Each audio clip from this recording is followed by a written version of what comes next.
எனக்கு இன்னைக்கு என்ன டிஷ் அப்படின்னா ஆப்பம் மாவு எப்படி கரெக்டான அளவுகள்ல செய்யறதுங்கிறத நான் மாவு அரைச்சு காமிக்க போறேங்க. நிறைய பேர் கேட்டிருந்தாங்க, அம்மா ஆப்பம் மாவு அரைக்கிறது எப்படின்னு சொல்லுங்கம்மான்னு சொல்லியிருந்தாங்க. இன்னைக்கு அவங்களுக்கோசரம் இந்த வீடியோங்க.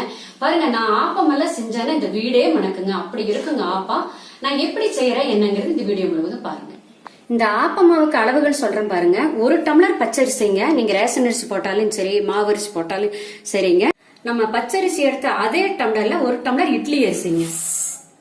நம்ம அரிசி எடுத்தோம் இல்லைங்களா, அதே டம்ளர்ல 1/4 டம்ளர் உளுந்துங்க, 1 டீஸ்பூன் வெந்தயங்க. இது 2 தடவை கழுவி ஊற வச்சிடலாங்க.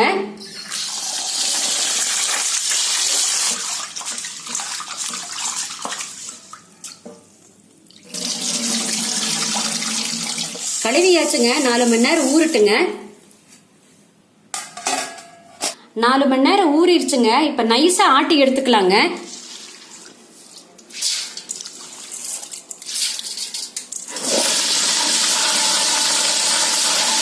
பாருங்க, அரிசி பாதி அரைஞ்ச வரை என்ன செய்யறோம்னா 1 மூடி தேங்காங்க, அதை இதோட சேர்த்து நைஸா ஆட்டி எடுத்துக்கலாங்க. மாவு பாருங்க நைஸா ஆட்டியாச்சுங்க, எடுத்துடலாங்க.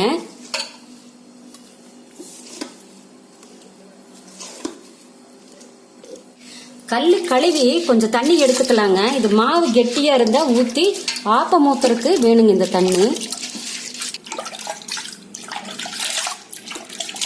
இந்த ஆப்ப மாவுக்கு தேவையான உப்பு சேர்த்துக்கலாங்க, கல் உப்புங்க. பாருங்க, கை வச்சு நல்லா கலக்கிடலாங்க.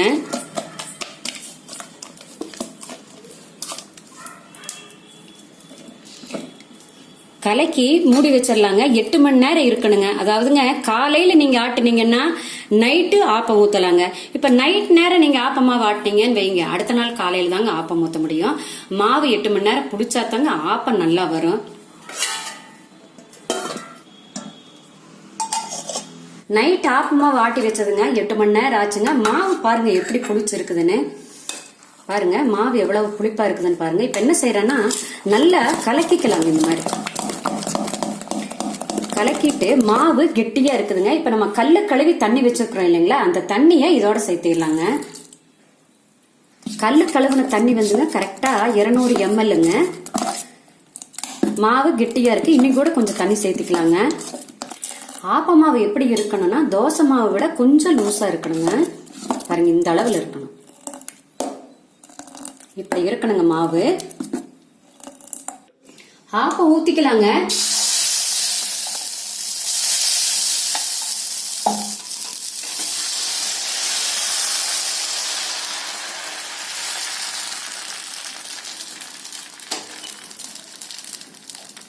கொஞ்சமா இந்த ஓரத்துல எண்ணெய் ஊத்தி விட்டுருங்க.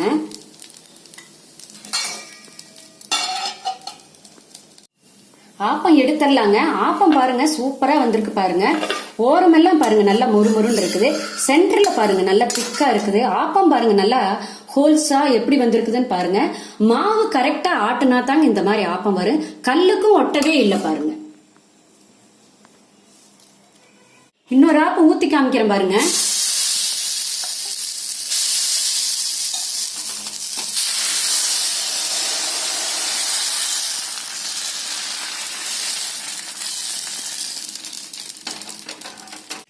ஆப்பம் பாருங்க சூப்பரா வந்திருக்கு பாருங்க. கல்லுக்கெல்லாம் பாருங்க ஒட்டவே இல்லை பாருங்க. ஆப்பம் பாருங்க கரெக்டான அளவுகளோட மாவு அரைச்சு உங்களுக்கு செஞ்சு காமிச்சிருக்க பாருங்க. இந்த ஆப்ப மாவுக்கு பாருங்க, நான் சோடா உப்பு, பழைய சாதம், அவல் இதெல்லாம் எதுவுமே சேர்க்கலைங்க. கரெக்டா 1 டம்ளர் பச்சரிசினா 1 டம்ளர் இட்லி அரிசி, இந்த மாதிரி இதே அளவுல நீங்க செஞ்சு பாருங்க. ஆப்பம் சூப்பரா இருக்குங்க. நீங்க சாயந்தரம் வரைக்கும் வச்சு சாப்பிட்டாலும் இதே மாதிரி இருக்குங்க. டேஸ்டா இருக்கு, நல்ல மணமா இருக்குங்க. ஒரு நாள் நீங்க இதே மாதிரி செஞ்சு பாருங்க. இந்த அளவு செஞ்சு பார்த்துட்டு உங்களுடைய கமெண்ட்ஸ் சொல்லுங்க.